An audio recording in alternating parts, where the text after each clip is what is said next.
Baik, Assalamualaikum warahmatullahi wabarakatuh. Yang saya hormati Bapak Bahrul Rizky Kurniawan MPD selaku dosen pembimbing mata kuliah Wirausahaan Berbasis Sains di Offering AM Fisika 2021 serta teman-temanku yang saya banggakan. Di sini izinkan saya Sendi Adi Pangestu sebagai moderator pada jalannya presentasi kali ini. Semoga presentasi yang saya sampaikan dapat memberikan manfaat dan memotivasi kita semuanya. Sebelum saya lanjutkan pada presentasi, izinkan saya untuk memperkenalkan anggota dari tim kami. Yang pertama yaitu nama saya Sendi Adi Pangestu dengan NIM 210322607241. Selanjutnya, Setia Prayogo Budi Tirtoarto dengan NIM 210322607271. Dan yang terakhir adalah Rohaya Damayanti Rizkiah dengan NIM 210322607234. Selanjutnya yaitu tentang peyem moderna. Salah satu makanan khas Nusantara berbahan dasar singkong yang melalui proses fermentasi dan disajikan secara nuansa modern. Jadi di sini dalam pembuatan peyem itu sebenarnya mirip-mirip dengan pembuatan tape. Hanya saja pada peyem ini memiliki tekstur yang lebih kering dan juga memiliki tekstur yang agak keras. Jadi jika dibandingkan tape yang memiliki tekstur agak lembut dan agak basah, peyem ini merupakan karakter makanan yang agak kering, sehingga kami memadukan peyem ini menjadi makanan khas Nusantara dan juga bersifat modern. Maksudnya bagaimana? Jadi dari olahan peyem ini kita tidak menjual peyem itu dalam bentuk peyem yang emang benar-benar peyem dijual, tapi kami coba mengolah peyem ini menjadi suatu bentuk kue sehingga kita dapat menambahkan topping di atasnya seperti topping coklat, topping keju, dan lain-lain. Singkong dalam peyem ini diolah secara alami melalui proses fermentasi dan tanpa bahan pengawet apapun sebagai tambahan. Disajikan dengan menarik sehingga membawa kesan modern dan kekinian. Sebenarnya tujuan dari realisasi produk ini itu untuk mengangkat harga singkong dan juga untuk memenuhi kebutuhan konsumen akan jajanan Nusantara. Jika kita lihat di era sekarang ini, yang kita takutkan adalah mereka, para bangsa Indonesia, kita juga sebagai generasi muda Indonesia itu lupa akan produk dalam negerinya sendiri. Karena kebanyakan pada era sekarang ini itu produk yang marak itu berasal dari produk barat seperti makanan siap saji, dapat berupa Kentucky, lain-lainnya seperti itu. Jadi kami itu berusaha mengangkat peyem ini untuk menjadikan produk khas dari Nusantara yang bersifat modern tentunya, seperti itu. Baik, yang pertama yaitu mengenai latar belakang usaha.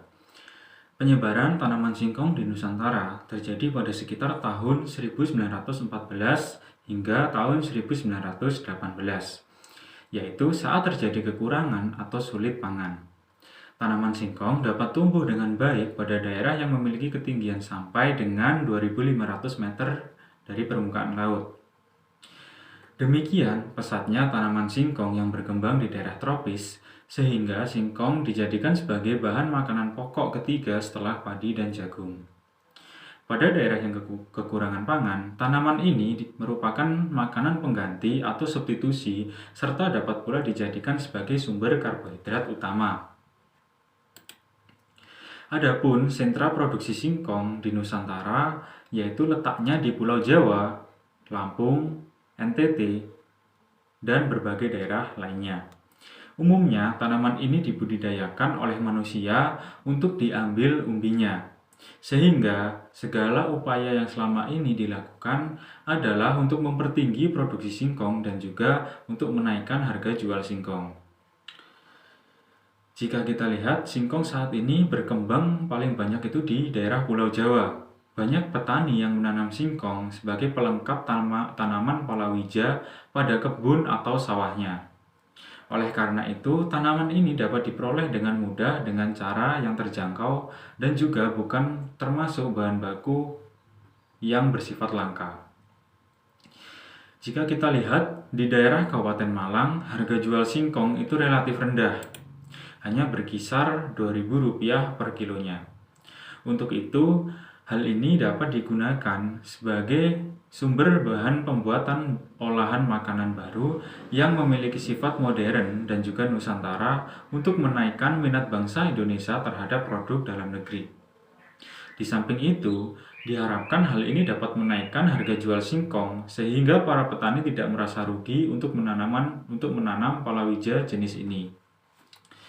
Dengan pemanfaatan singkong sebagai olahan, diharapkan hal ini dapat menaikkan harga jual singkong, sehingga para petani itu tidak merasa rugi. Tetapi, mereka merasa tanaman ini itu memiliki potensi selain tanaman yang serupa seperti jagung, kedelai, kentang, dan sebagainya. Dengan adanya peluang bahan baku yang terjangkau, kami berusaha mengolah singkong menjadi makanan modern yang bersifat Nusantara. Jika ditinjau secara gizi, singkong merupakan salah satu sumber pangan yang berkarbohidrat tinggi. Usaha ini kami lakukan berdasarkan atas faktor-faktor yang telah saya sebutkan di atas. Kami memuat konsep produk yang kami jual berupa makanan yang sederhana, berbentuk peyem, tetapi dapat kami olah menjadi makanan yang lebih modern dan tetap mempertahankan ciri khas Nusantaranya.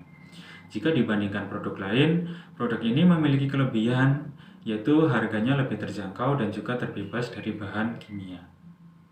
Selanjutnya yaitu tujuan utama untuk realisasian produk ini. Tujuan yang pertama yaitu untuk mempertahankan makanan tradisional dari bangsa Indonesia dengan pengusungan konsep modern yang tetap memuat ciri khas Nusantara. Jadi di sini sudah kita ketahui bahwa peyem itu termasuk makanan tradisional yang berasal dari bangsa Indonesia. Dan di sini memuat konsep Nusantara. Pembuatan peyem kurang lebih sama dengan pembuatan tape, hanya saja berbeda pada proses sebelum peyem ini difermentasi. Jadi, makanan ini sudah melekat erat dalam kehidupan bangsa Indonesia karena ini merupakan jajanan khas yang bersifat tradisional. Untuk itu, kami berusaha mengolah produk ini untuk menjadi lebih bernuansa modern dan memiliki tetap ciri khasnya yaitu Nusantara. Dengan adanya seperti ini, kami berharap para bangsa Indonesia itu dapat tetap melestarikan makanan tradisional yang ada, sehingga dapat kita buktikan juga bahwa produk dalam negeri itu tidak kalah saing dengan adanya produk dari luar negeri lainnya. Yang selanjutnya yaitu untuk menarik minat konsumen akan makanan dalam negeri di samping maraknya makanan siap saji yang berasal dari luar negeri. Jadi ketika kita lihat fakta sekarang ini, memang sudah banyak sekali makanan siap saji yang berasal dari luar negeri. Entah itu bentuknya dalam bentuk burger, dalam bentuk sosis bakar, dalam bentuk chicken Kentucky atau lain-lainnya. Jadi dalam hal ini kami itu tetap berusaha menarik minat konsumen akan makanan dalam negeri. Kami berusaha memunculkan atau menginspirasi juga para wirausahawan yang lain untuk tetap melestarikan makanan yang ada di dalam negeri. Dan juga poin pentingnya yaitu kami berusaha untuk mengoptimalkan pelestarian produk ini melalui pengembangan yang baru atau kreasi yang baru.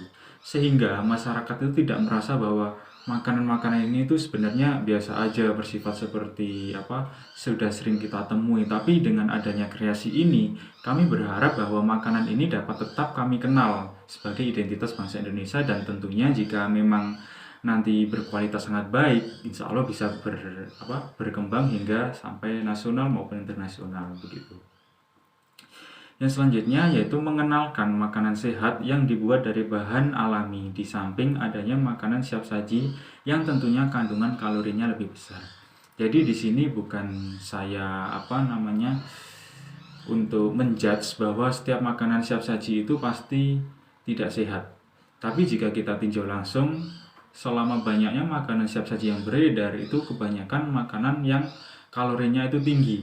Oleh karena itu, kita berusaha mencari ide bagaimana kita membuat makanan yang sifatnya modern, makanan yang dapat diminati masyarakat, tetapi makanan tersebut terbuat dari bahan alami dan aman untuk dikonsumsi oleh siapa saja. Jadi peyem Moderna ini adalah jawabannya. Ketika kami mencari ide usaha waktu itu, kami sempat beranggapan topik apa yang sedang marak di lingkungan sosial saat ini. Jadi ketika kita lihat makanan siap saji yang ada, mereka kebanyakan itu dalam bentuk gorengan ataupun yang lain-lainnya seperti Kentucky, dan itu produksinya juga termasuk ke dalam makanan yang kategorinya tinggi kalori. Jadi mungkin kalau kita mengonsumsinya terlalu banyak ataupun yang lainnya, itu dapat memunculkan efek-efek yang lain, terutama pada kesehatan kita sendiri. Untuk itu, Payung Moderna ini menjadi jawaban untuk kita semua bahwa ada makanan yang bersifat modern dan mempertahankan konsep Nusantara, tetapi aman untuk dikonsumsi oleh siapa saja. Selanjutnya, yaitu masih tujuan utama mengenai perealisasian produk ini, yaitu menaikkan harga jual singkong di kalangan petani di samping harga singkong yang relatif sangat murah. Jadi hal ini selaras dengan latar belakang yang saya sampaikan tadi. Harga singkong di daerah Kabupaten Malang itu relatif rendah, hanya berkisar Rp2.000 per kilonya. Jadi dengan diciptakannya produk ini, kami berharap dapat menginspirasi para wirausahawan lainnya untuk dapat mengkreasikan produk dalam bahan baku singkong ini. Jadi ketika bahan baku singkong nanti itu laku di pasaran, maka harga jual singkong juga akan naik, sehingga para petani itu tidak merasa rugi ketika menanam singkong. Hal ini sangat bermanfaat bagi petani untuk membantu ekonomi mereka yang relatif menengah ke bawah. Jadi setelah kami lakukan survei beberapa minggu lalu, kami melihat ketika petani menanam singkong di kebunnya, itu relatif mereka menanam hanya untuk melengkapi tanaman palawija yang ada. Karena di samping ini, mereka memiliki alasan yang cukup kuat, yaitu karena harga singkong yang relatif rendah. Jadi kami berusaha menaikkan harga singkong dengan adanya inspirasi baru atau kreasi baru dari produk singkong ini. Selanjutnya yaitu memunculkan ide usaha baru bagi generasi muda lainnya untuk mengenalkan makanan dalam negeri yang tidak kalah saing dengan makanan siap saji yang ada. Jadi dalam hal ini kita itu berusaha memunculkan atau menciptakan inspirasi-inspirasi baru yang dapat memotivasi para wirausahawan generasi muda lainnya. Jadi ketika kita lihat budaya Indonesia, tentunya sangat banyak sekali makanan tradisional yang berasal dari berbagai daerah di Nusantara ini, yang berasal dari bangsa Indonesia ini. Dalam hal ini kita beranggapan bahwa makanan tradisional tersebut sebenarnya memiliki potensi untuk dapat bersaing dengan makanan dari luar negeri jika dapat kita kreasikan dalam produk baru dengan tetap mempertahankan identitasnya, yaitu identitas Nusantara. Kami berharap para generasi muda nanti akan terpacu, akan termotivasi karena adanya produk seperti ini, sehingga mereka akan mencari ide untuk mengembangkan produk-produk yang lainnya. Sehingga bangsa Indonesia ini memiliki ciri atau kualitas yang baik di bidang makanan yang dapat dikenal hingga lingkup nanti internasional, seperti itu. Baik, saya Setia Prayogo Budiarto. Di sini saya akan melanjutkan presentasi usaha kami. Poin cara mendirikan usaha. Pada awalnya, usaha kami ini didirikan atas dasar pemenuhan tugas mata kuliah kewirausahaan berbasis sains yang diampu oleh Bapak Bahrul Rizky Kurniawan MPD. Selain itu, usaha ini kami dirikan menggunakan pendekatan outside in, yang mana jajanan hits modern dan kekinian sedang menjadi tren dewasa ini, terutama di kalangan para kaum milenialis. Dengan itu, kami menciptakan kebutuhan akan jajanan baru yang bernuansa modern, namun berasal dari jajanan tradisional yang sudah ada sejak lama.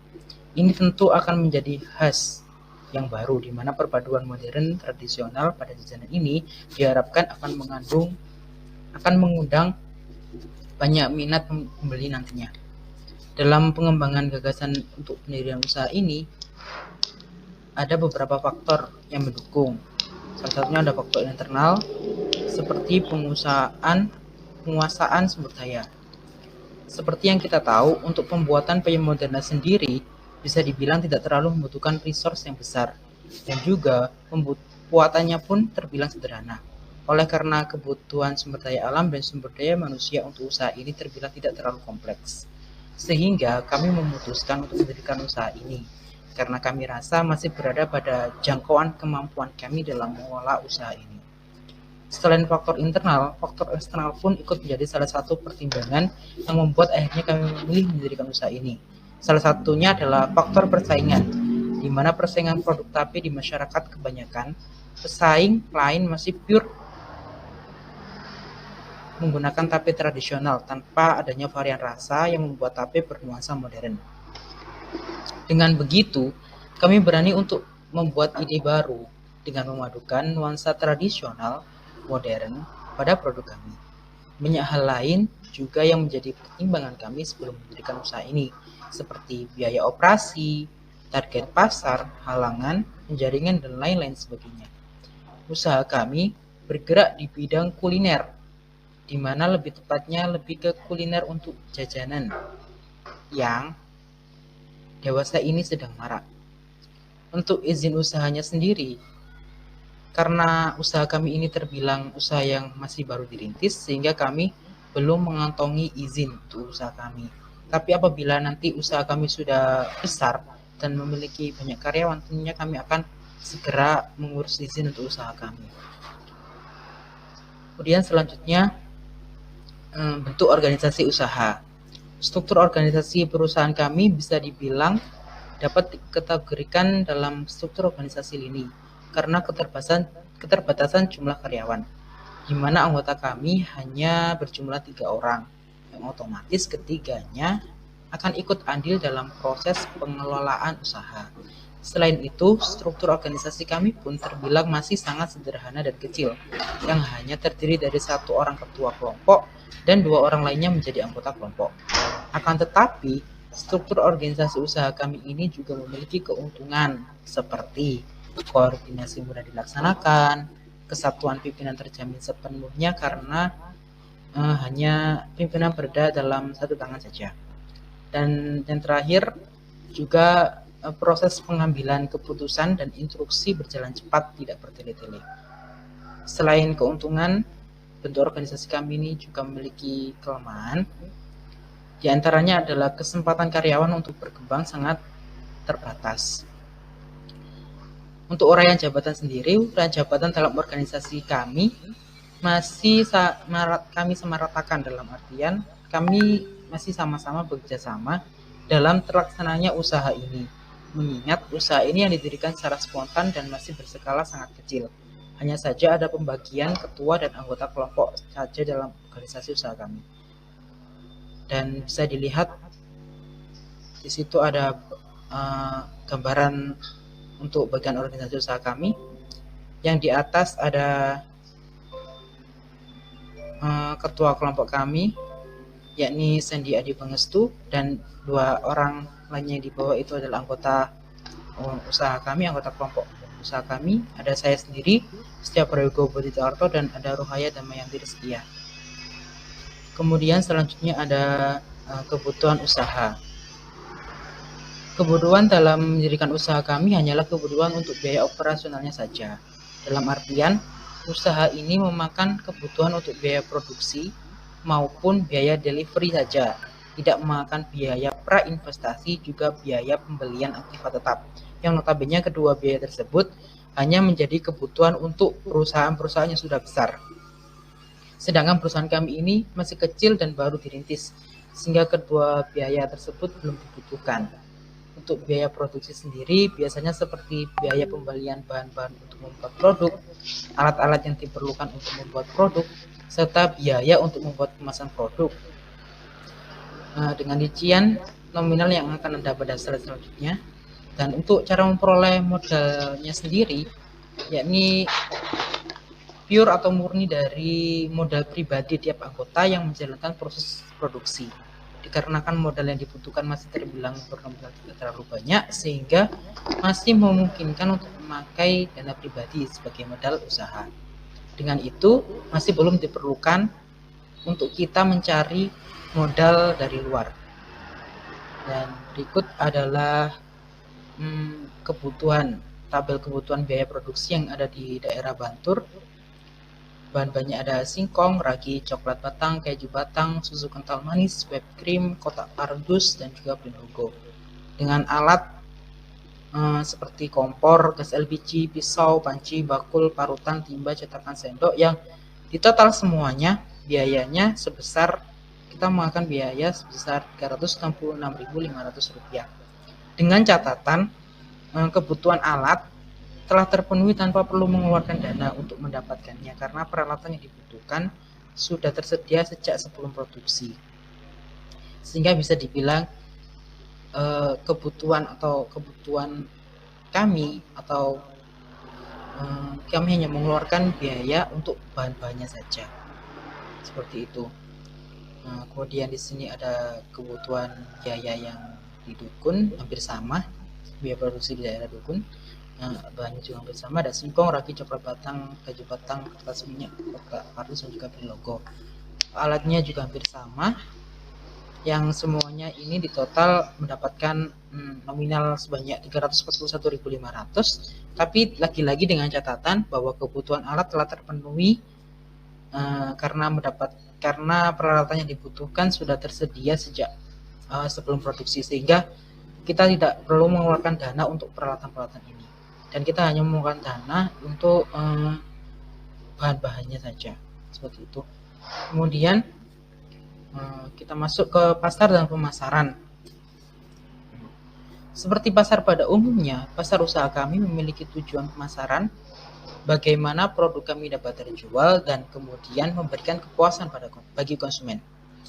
Berdasarkan bentuk kegiatannya, pasar usaha kami tergolong ke dalam pasar semi abstrak karena pembelian dilakukan secara tidak langsung, melainkan melalui media sosial. Akan tetapi pengiriman bisa dilakukan secara cash on delivery atau COD, yang mana terjadi tatap muka antara pembeli dan juga penjual secara langsung, sehingga saya menyebutnya sebagai pasar semi abstrak.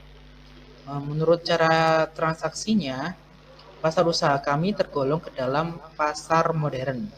Karena apa? Dikarenakan harga produk yang kami jual sudah paten dan tidak dapat ditawar. Jika ingin mendapatkan potongan harga, maka para pembeli bisa melihat syarat diskon yang sudah dicantumkan pada brosur produk. Sedangkan menurut keleluasaan distribusi pasar, pasar usaha kami tergolong ke dalam pasar lokal. Karena apa? Karena pendistribusian hanya dilakukan di daerah sekitar produksi dikerjakan. Untuk konsep pemasaran, pasar usaha kami berdasar pada konsep pemasaran. Konsep pemasaran yang kami gunakan adalah konsep produk. Kenapa konsep produk? Karena usaha kami mempercayai bahwa kualitas produk yang kami hasilkan bagus sehingga mudah menarik konsumen. Dalam pasar usaha kami juga memperhatikan bauran pemasaran, yang mana terdiri dari 4P, yang memang hanya dikhususkan untuk pemasaran barang, karena produk kami hanyalah produk barang tanpa adanya produk jasa. Sehingga kami memperhatikan bauran pemasaran 4P yang terdiri dari produk, price, place, and promotion. Produk, tentunya kami berusaha semaksimal mungkin untuk menghasilkan produk yang berdaya saing dan juga menarik konsumen sesuai dengan konsep pemasaran yang sudah kami gunakan sebelumnya. Price, kami juga memperhatikan pemberian harga yang pantas untuk produk kami, yang sekiranya masih dapat diterima masyarakat dari semua kalangan. Place, untuk tempat pendistribusiannya sendiri, kami lakukan di sekitar tempat produksi berlangsung. Dan yang terakhir ada promotion, kami melakukan promosi produk melalui media sosial, terutama pada platform WhatsApp. Baik, di sini saya, Royhai Damayanti Rizkia, akan menjelaskan mengenai strategi pemasaran.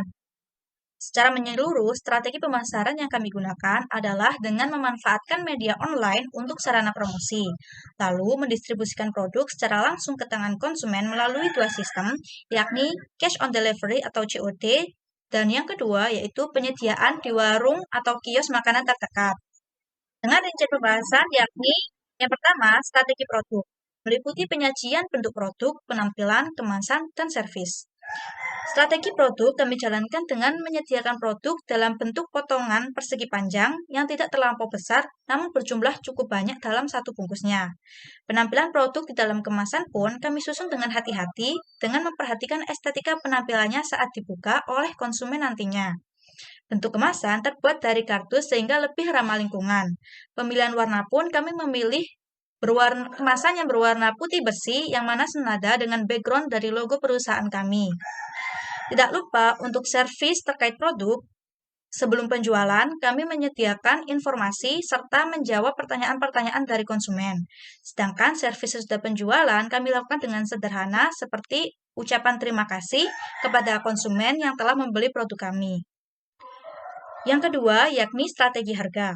Dilakukan melalui penyesuaian harga produk dengan tempat distribusi. Strategi harga kami terapkan melalui penyesuaian harga produk dengan tempat distribusi yang mana dilakukan di dua tempat berbeda, yakni di daerah Bantur dan di daerah Dukun. Perbedaan tempat ini memicu perbedaan harga bahan di kedua tempat, sehingga menuntut kami untuk menerapkan harga jual yang berbeda pula.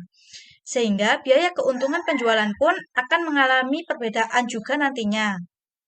Di kedua tempat tersebut, kami menerapkan harga berkisar dari Rp5.000 sampai Rp6.000 per produknya. Yang ketiga yakni strategi lokasi dan distribusi. Tempat produksi dipilih dekat dengan pemasok dan distribusi dilakukan di sekitar tempat produksi. Mempertimbangkan situasi pandemi yang tengah terjadi saat ini, kami menerapkan strategi lokasi dengan memutuskan berdistribusi di sekitar tempat produksi saja. Lokasi yang kami pilih pun tidak sembarangan dan memberikan keuntungan yang mana dekat dengan pemasok, yakni petani atau penjual singkong. Meski demikian, jalur transportasi dari kedua tempat produksi tersebut bisa dikatakan baik. Kemasan berupa kotak kardus pun memberikan kemudahan tersendiri dalam penyimpanan produk saat perjalanan pendistribusian. Strategi pendistribusian kami juga dibantu oleh media online seperti WhatsApp untuk membantu dalam mekanisme cash on delivery atau COD dengan pelanggan. Yang selanjutnya yakni strategi promosi. Dilakukan dengan memberikan tes atau tes rasa dan penyebaran brosur di media sosial. Strategi ini kami jalankan dengan sedikit waktu ekstra dikarenakan masih asingnya produk di salah satu tempat yang menjadi lokasi distribusi kami. Untuk tempat tersebut, kami pun memutuskan untuk menyediakan tes atau percobaan rasa dari beberapa potongan produk yang tidak bisa dihitung menjadi satu kemasan produk. Jadi bisa dibilang hampir menjadi satu produk, namun tidak sampai jadi satu produk, sehingga kami pun memutuskan untuk menjadikannya sebagai tes. Dan dikarenakan target utama yang merupakan anak muda hingga lanjut usia, kami pun tidak lupa untuk memasang brosur di media sosial seperti WhatsApp Story dan Instastory sebagai salah satu strategi promosi. Dan berikut adalah poster promosi usaha kami. Di sini dapat kita lihat bahwa ada perbedaan harga yang tertera di antara kedua brosur untuk setiap pembelian satu produk PM Moderna. Untuk pendistribusian di kawasan Bantur, kami menerapkan harga Rp6.000 untuk setiap pembelian satu produk. Sedangkan untuk kawasan Dukun, kami menerapkannya sebesar Rp5.000. Tidak lupa, kami juga mencantumkan diskon yang kami berlakukan, yakni apabila konsumen membeli 3 produk kami sekaligus, maka akan kami gratiskan satu produk kami kepada konsumen tersebut. Selanjutnya adalah analisis pesaing. Pesaing utama merupakan pesaing jauh. Dalam penjualan payung Moderna, perusahaan yang bisa dikatakan sebagai saingan adalah produsen yang memproduksi dan menjual tape singkong di pasaran. Jadi, sebenarnya, walau memiliki proses yang sama-sama melalui fermentasi, namun payung Moderna memiliki tekstur yang lebih padat daripada tape. Sehingga bisa dikatakan bahwa tape dan payung Moderna adalah dua makanan yang sejenis namun tidak sama. Sehingga pesaing yang menjual tape pun menjadi pesaing jauh dan bukannya pesaing dekat dari perusahaan kami. Lalu, hal pertama dari analisis pesaing adalah identifikasi peluang dan ancaman. Kami memiliki peluang lebih luas daripada pesaing, namun perbedaan harga jual bisa menjadi ancaman. Jika mengestimasi dari besarnya market share, peluang produk payung Moderna lebih luas daripada pesaing yang cenderung menjual produknya tanpa variasi unik. Produk kami memiliki peluang cukup tinggi di kalangan anak remaja yang mulai menjelang dewasa dan orang dewasa yang memiliki rasa ketertarikan untuk mengikuti tren anak muda. Meski demikian, ancaman masih dapat hadir dari rasa bosan calon konsumen terhadap produk yang sejenis dengan tape. Karena produk kami bagaimanapun memiliki kemiripan dengan olahan lain dari singkong tersebut. Perbedaan harga juga menjadi ancaman yang cukup menurunkan minat beli calon konsumen apabila taste tidak diterapkan terlebih dahulu. Yang kedua yakni market share persaing, meliputi orang dewasa hingga lanjut usia. Melihat besarnya pasar, market share pesaing cukup luas, yakni melingkupi target orang dewasa hingga lanjut usia yang memiliki kebiasaan untuk menghemat uang mereka. Pesaing pun cenderung menguasai pasar seperti pasar tradisional dan tempat-tempat yang pelosok seperti pedesaan. Yang ketiga, jenis produk yang ditawarkan. Pesaing menawarkan produk makanan ringan yang benar-benar tradisional dan tanpa kreasi apapun. Pesaing utama yang merupakan pesaing perusahaan cenderung menawarkan produk makanan ringan yang benar-benar tradisional, seperti salah satu penjual tape yang saya temui di suatu pasar tradisional, yang mana penjual tersebut menjual tape bersamaan dengan olahan lain seperti gemblong, gatot, godo, nogosari, pilus, getuk, pisang rebus, dan lain-lain. Olahan-olahan tersebut dijual oleh pesaing tanpa adanya kreasi apapun. Yang keempat, yakni identifikasi dan analisis keunggulan atau kekuatan dan kelemahan dari pesaing.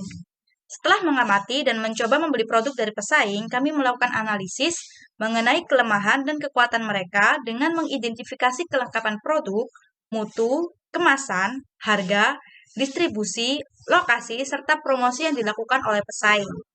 Dalam hal kekuatan, pesaing cenderung unggul dalam menerapkan harga jual dan menarik pelanggan dengan harga tersebut. Namun, tidak lebih dari itu. Pesaing memiliki kelemahan pada bagian kemasan, promosi, dan distribusi. Hal ini justru yang paling ditekankan dan menjadi tujuan dari perusahaan kami. Yang tidak lain, tujuan tersebut adalah mengenalkan makanan tradisional yang diolah dengan gaya modern kepada masyarakat luas di kesadaran akan potensi budaya bangsa Indonesia. Mengingat kelengkapan produk yang ditawarkan, pesaing cenderung stabil dalam hal keuangan. Dan mengingat bahwa pesaing juga terjun lebih dulu ke dalam pasar, para konsumen pun menjadi lebih familiar terhadap produk mereka daripada peyem Moderna kami.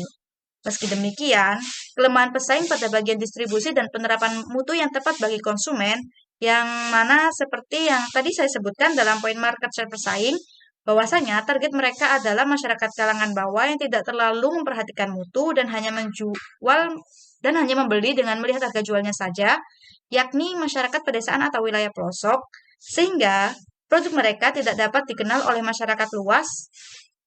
Dan hal ini sangat berbeda dengan tujuan kami yang mana ingin mengenalkan peyem Moderna seluas-luasnya di kalangan masyarakat. Nah, berdasarkan analisis pesaing tersebut, kami pun membuat strategi untuk menghadapinya yang apabila disederhanakan, strategi kami adalah memaksimalkan kelebihan yang tidak dimiliki oleh pesaing. Strategi tersebut meliputi strategi produk, kemasan, promosi, distribusi, dan penyesuaian harga dengan selisih yang tidak terlampau jauh. Konsumen yang sudah terbiasa dengan pesaing, kami tarik minatnya dengan menyediakan brosur produk yang lengkap berisi foto penampilan nyentrik dari peyem Moderna. Karena kami sadar bahwa dalam hal penampilan produk, peyem Moderna memiliki penampilan yang bergaya modern dan lebih menarik untuk dipandang daripada produk pesaing yaitu tape. Dalam hal kemasan pun, kami memilih dengan hati-hati dengan mempertimbangkan kesederhanaan dan juga ketahanannya.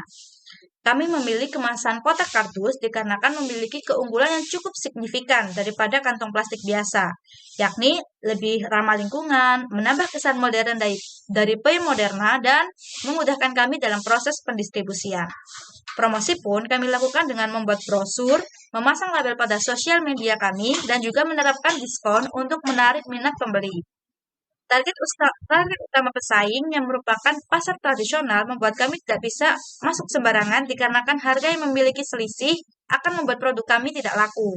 Karenanya, kami memaksimalkan metode menjajakan produk di siang sampai sore hari dengan mempertimbangkan cita rasa peyem Moderna yang tidak terlalu pas dikonsumsi di pagi hari, serta metode cash on delivery atau COD. Kami memaksimalkannya melalui proses tersebut.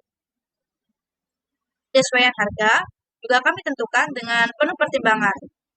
Selain menentukan keuntungan yang ingin diraih, kami tetap berusaha untuk menyesuaikan harga sedekat mungkin dengan produk pesaing di lapangan. Namun, tetap dengan mengingat tujuan distribusi, yakni meningkatkan harga jual singkong di pasaran. Sehingga kami pun menetapkan harga berkisar dari Rp5.000 sampai dengan Rp6.000. Karena kami menganggap bahwa harga tersebut cukup memenuhi kriteria kelayakan untuk diterapkan. Yang selanjutnya yakni laporan keuangan. Dikarenakan kami melakukan produksi dan distribusi di dua wilayah yang berbeda, laporan keuangan kami pun terinci menjadi dua laporan keuangan, yakni laporan keuangan untuk produksi di wilayah Bantur dan laporan keuangan untuk produksi di wilayah Dukun. Modal awal yang digunakan produksi di wilayah Bantur adalah sebesar Rp64.000, yang mana dari dana tersebut kami dapat memproduksi peyem Moderna sebanyak 15 bungkus. Setiap bungkusnya dijual dengan harga Rp6.000 sehingga dapat diperoleh hasil penjualan di Bantur adalah sebesar Rp90.000. Lalu, untuk wilayah Dukun, modal awal yang digunakan untuk produksi adalah sebesar Rp40.000, yang mana dari dana tersebut kami dapat memproduksi peyem Moderna sebanyak 13 bungkus dan setiap bungkusnya dijual dengan harga Rp5.000. Sehingga dapat diperoleh hasil penjualan di Dukun adalah sebesar Rp65.000. Dari perhitungan hasil penjualan dikurangi dengan modal awal, diperolehlah laba sebesar Rp26.000 untuk wilayah di Bantur dan laba sebesar Rp25.000 untuk produksi di wilayah Dukun. Dan berikut adalah tabel aliran pengeluaran dan pemasukan dana untuk lokasi produksi di Bantur, yang mana dimulai dari tanggal 6 November 2021 sampai dengan tanggal 8 November 2021. Yang selanjutnya adalah aliran pengeluaran dan pemasukan dana untuk lokasi produksi di Dukun, yang mana dimulai dari tanggal 7 November 2021 sampai dengan tanggal 9 November 2021. Kesimpulan, didasarkan pada jumlah anggotanya, perusahaan ini masuk ke dalam kategori organisasi lini. Tujuan utama kami memilih produk ini adalah untuk memenuhi minat konsumen, mengenalkan produk dalam negeri, dan juga mengangkat harga dari singkong tersebut. Kami memilih peyem untuk direalisasikan karena kami melihat potensi yang besar pada jajanan ini. Peyem termasuk makanan tradisional bangsa Indonesia. Oleh sebab itu, kami berusaha mengangkat produk yang ada di dalam negeri di samping maraknya produk yang berasal dari luar negeri. Kami memilih peyem juga berlandaskan dari harga singkong yang relatif rendah di kalangan petani. Oleh karena itu, kami berharap dengan adanya kreasi dari olahan singkong seperti ini dapat menarik minat konsumen, terutama di masyarakat, untuk mengembangkan jajanan yang berbahan dasar dari singkong. Sehingga harga singkong nanti relatif naik dan dapat digunakan untuk membantu ekonomi petani yang relatif menengah ke bawah. Strategi yang kami lakukan pada memasarkan produk ini yaitu kami lakukan melalui platform media sosial dan juga melayani secara cash on delivery. Menurut kami, ini adalah strategi yang cocok dan sesuai dengan badan usaha yang kami jalankan karena bentuknya belum terlalu besar. Kami sebenarnya memiliki keinginan untuk membuka usaha berupa stand toko, tetapi belum dapat direalisasikan karena adanya keterbatasan modal yang kami miliki. Usaha kami ini memiliki keunggulan lebih dibandingkan produk yang serupa, karena bebas dari bahan kimia yang membahayakan dan juga mengusung konsep modern yang sifatnya Nusantara. Selain itu, harganya juga relatif terjangkau. Dan setelah kami lakukan pemasaran produk, masyarakat cenderung bisa menerima produk yang kami jual karena hasil dari usaha ini telah memperoleh hasil laba yang dapat dikatakan menguntungkan jika dilihat dari hasil produksi atau jika dilihat dari laba yang kami dapatkan.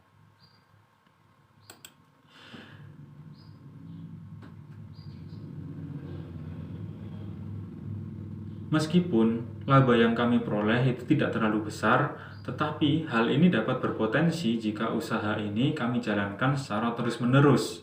Kami percaya bahwa setiap usaha yang dijalankan akan ada waktunya tersendiri, untuk naik ke atas dan akan ada waktunya juga akan turun ke bawah. Untuk itu, perlu adanya ketekunan dan niat yang ikhlas untuk memperoleh hasil yang memuaskan. Kami berharap dengan munculnya produk ini dapat memberikan inovasi wirausahawan lainnya untuk mengenalkan produk dalam negeri hingga tingkat internasional.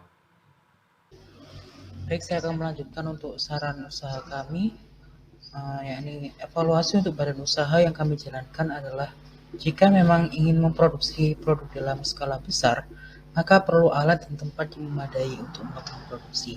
Jika kemarin kami melakukan produksi dalam skala kecil, maka alat yang kami gunakan juga seadanya. Tetapi alat tersebut tidak memungkinkan untuk digunakan produksi skala besar. Jika kemarin kami menggunakan botol kaca untuk menghaluskan singkong yang telah direbus, maka ketika ingin produksi dalam skala besar harus menggunakan alat seperti penggiling atau minimal seperti alat penumbuk ketan untuk memudahkan produksi yang dilakukan. Tempat yang memadai juga diperlukan untuk menunjang kelancaran produk ini. Tempat yang kami harapkan adalah ruangan yang memiliki suhu konstan dan terhindar dari binatang serangga seperti lalat untuk menjaga higienisan dari produk. Suhu yang konstan juga dapat mendukung proses fermentasi pada singkong, fermentasi ragi pada singkong, sehingga singkong akan cepat berubah menjadi peyem dan juga sesuai dengan yang diharapkan. Tidak basah dan tidak terlalu kering. Suhu yang diharapkan yaitu suhu kamar dengan rentan 20-25 derajat Celcius. Selain itu, jika akan melakukan produksi skala besar, juga harus memperhatikan dari jangka waktu kadaluarsa produk. Yaitu kami harus menyiapkan pendingin atau freezer untuk menjaga kualitas produk. Karena produk yang kami jual berupa jajanan yang tidak tahan lama, maka peran freezer di sini sangat berpengaruh. Selain itu, kami memiliki keinginan untuk membuka stand untuk memperluas pemasaran kami, tapi masih terhambat oleh modal usaha. Sekian presentasi dari kelompok kami, presentasi usaha dari kelompok kami. Kurang lebihnya kami mohon maaf. Wassalamualaikum warahmatullahi wabarakatuh.